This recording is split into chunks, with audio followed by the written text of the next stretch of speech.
I'm so happy to be here with you, Susan and David, for our little conversation about the Pozez JCC. I would love to start with you, David. I think we can all agree that the 28 months of your presidency here at the Pozez JCC have been very eventful.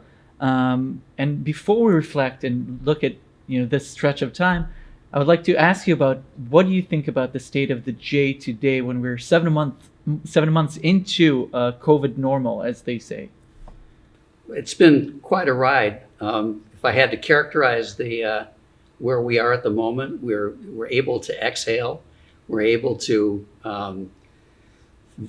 visualize our return to operations and being open to the community on a more limited basis, but getting back to different but somewhat familiar routines. We've upgraded we had just finished the capital campaign and the improvement of our facilities. As it turned out, one of the things that we did, which is not exactly sexy, was to upgrade the ventilation system, the HVAC. And now with the additional needs of COVID, we have gone an extra step to make sure that the indoor environment here is as good as it can be in terms of being a safe place to bring the children for childcare, to work out in our very happy facility to work out in. We're starting to see a path. It was a different path than 8 months ago, but a path towards reintegrating with the community on a larger basis than we had been. Susan, as president-elect for a year, also very eventful. What are the the experience that stood out more for you during that time? One of them was the first board meeting that we had in the new J-Fit Fitness Center. It hadn't opened yet to the public, but it was almost like a surprise. We're having our meeting not in the adult lounge where we always meet, but we had tables set up in the fitness center, and it was so beautiful to walk in, see the windows and the high ceiling and the brand new equipment. And it was just almost very moving to see the tangible result of so much work that had gone on for so long, and so much work by Jeff and donations from so many generous people. And so that was one thing that really stood out. And another thing, if I may say, since I'm sitting here near you, was welcoming you to our J community. Thank you very much. It's been wonderful having you as the shaliach, and you brought so much. It's so important for us to have a personal connection with Israel beyond what we might hear on the radio or see in the paper. Thank you. Well, I have to say, I've used your shakshuka recipe. That's good. That's good. Yeah, well, I couldn't do it without, obviously, the both of you and the support of the board and Jeff and everyone at the JCC and the community. So thank you for having me. It's my privilege. We have mentioned the different adjustments and the virtual programming and everything that had to be done during COVID, including gradually opening the JCC. But there were a lot of challenges along the way and sacrifices that had to be done. There certainly were. And as one might imagine, one of the major ones had to do with money. And you should think of money in two different parts. One is simply the flow of revenues. The other is how it relates particularly to staff. I'll ask Susan to address the staff focused part of that. The problem with closing our doors on March 13th is that the vast majority of the revenues in our budget come from programs, from the preschool tuition to camp to fitness, and the fees that come from our ongoing programs. That all ended as those programs ended.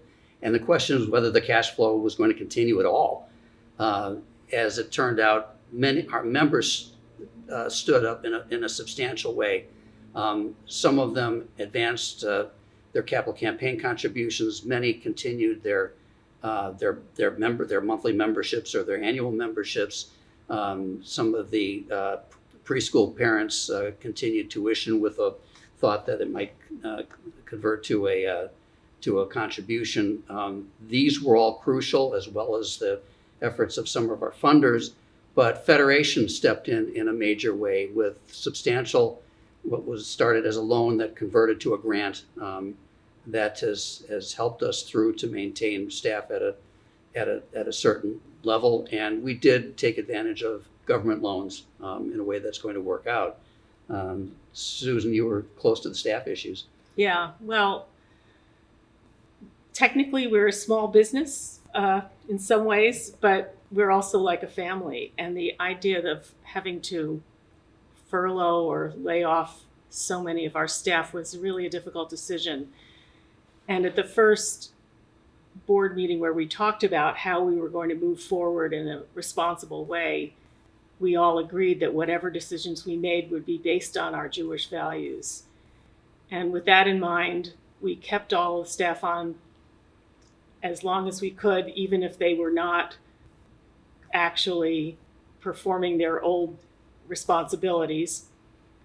And when we did have to finally lay many of them off, we still kept paying their health insurance until the end of July. So that decision to lay off the majority of the staff in May was very, very difficult and very, very hard for Jeff because everyone is so close and they work so well together. But now we're happy that at least as we move forward, we're bringing some people back, as many as we can, as many as can come back. And we'll see where we go from here. So you're mentioning new facilities during this time. We're mentioning, the J Care and other things. Where do we stand here at the J right now in terms of what is going on, what is open? How do we provide to the community these days? Two biggest activities in the J facility, because we had carried on the virtual J and the outreach to our to members here and people who were interested beyond Northern Virginia on the platform. But the JFit activity opened in July. I've used it myself. It's a safe and fun place to work out. We have opened for childcare. It's a little different program because of the requirements of COVID, of keeping children in a group rather than intermingling with each other and having the run of the building. The system is a little more restricted, but still it's a very welcoming environment, and it's really great to hear the kids in the building. And that's the important thing, is that we're keeping such a careful look at changes and regulations coming from Fairfax County and the state, so that we don't do anything too fast. We do everything with great deliberation, but we take the opportunities when they arise. So we're optimistic yet cautious with everything that we can. I think that's Yes. a good way of Yes. summing it up. So you mentioned J-Care, and I think it's a great time and a great opportunity to watch a short video to show us that experience of J-Care that is open late August. I would love to ask, both of you, Susan and David, what makes the Pozez JCC so special in our community and generally? It is a wonderful place. I'm not one of those people who had the opportunity to grow up going to a J, so I don't have that homey feeling of, oh yes, this is what I used to do. But for so many people, it's like a return to something that's very familiar. It's a brand that exists all over the country and some other places that people know they're going to get excellent friendliness. I want to put it that way. So I think just the range of things that we do, and all of them done very professionally, from the child care and the fitness center to our cultural arts programs when they were going, our film festival, which will be able to be done in a certain way, and then the smaller programs, the trips. There was just so much going on, our Israel programming. It's hard to sum up everything that happens, but we're a place that people can find a lot of different things that they like and feel welcome. They don't have to belong to a particular synagogue or not belong to a synagogue. It's a place to come together and do things with people you don't know and people you do know. A place with the open doors whenever we can have them open, of course. Yeah. In addition, interesting, because I did not grow up with a JCC either, and my family and I were early members, but the development of the JCC has sort of paralleled the growth of the number of Jews in the Jewish community in Northern Virginia. I'm try to be, as Susan indicated, kind of encompassing to people, to Jews and others from all walks of life. In a very immediate sense, the building, the activities, the financial foundation is something that's built over time. In fact, the capital campaign was overseen by our three most immediate predecessors, Scott and Jane Brown, and Connie and Al Pasakowitz, and Alon and BJ Schiff, and brought us to the renovation of the facility. We're reaching outside. We're trying to make the J a connection point for Jews in Northern Virginia and for the community. One of the first challenges that I faced after becoming the president, nobody warns you about these things. There's no handbook for this sort of thing. Was the Shabbat morning at 7:30 when Jeff called up and I was about to head to services and said, we have a problem because of the swastikas on the building, come on out. And over the next week, it was more than a question of getting through it. What was overwhelming was the support we got from the larger community.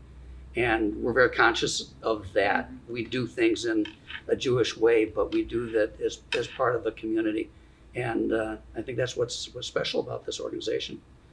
So I think what you're saying is the JCC is not just the Jewish community center. It is a center in the community that brings people together in a lot of ways. So you mentioned reaching out and mentioned a lot of the new facilities. We talked about the Cultural Arts Center that was renewed, and JFIT that obviously we know, and we've heard about the first meeting that you had there. That was exciting to see how it's used and something has been implemented with the funding and everything, which is great.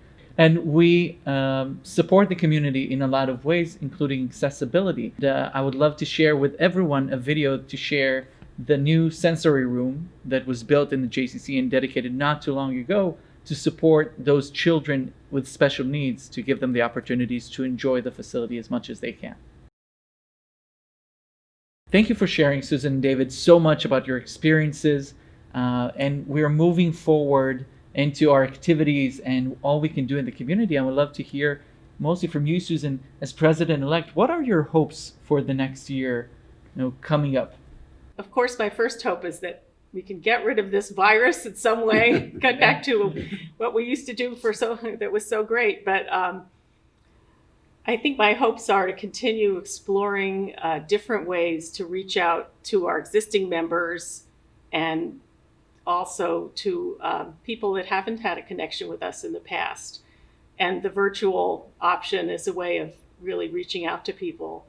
I've noticed some things I've attended have had many more people participating than if they had been at the building. Mm-hmm. People aren't late to meetings anymore because there's no traffic to worry about because you just turn on your computer. So, we have to find ways to take advantage of that and not feel always in mourning for what things used to be. So I'm looking forward to that. I'm looking forward to working with our great staff and our wonderful board filled with very devoted and intelligent people, and learning a lot, as I learned an incredible amount of stuff from David this year as we went through, especially the great shock of shutting the building down in March and the whole country looking around and seeing the NBA has shut down, the Metropolitan Opera has shut down, yep. The Kennedy Center has shut down, Tom Hanks has COVID, and then realizing what are we going to do? And somehow we managed to get through it and move forward. So with that spirit, that's what I'm looking forward to this next year. Thank you. And David, your hopes for the future and wishes for Susan well, with her... I hope I can support Susan in whatever way and continue to interact with the staff. I think it's important to understand that when March 13th came, it seems like a long time ago. but it also seems to be yesterday because it's been one long day. Jeff and the staff figured out pivoted quickly to find a way to continue to be relevant while being shut down, and how to keep the ball moving forward. There were some things they didn't want to do, we didn't want to do, but I think going forward, as we rebuild activities with the staff, you're going to see us hopefully continue to thrive with the community.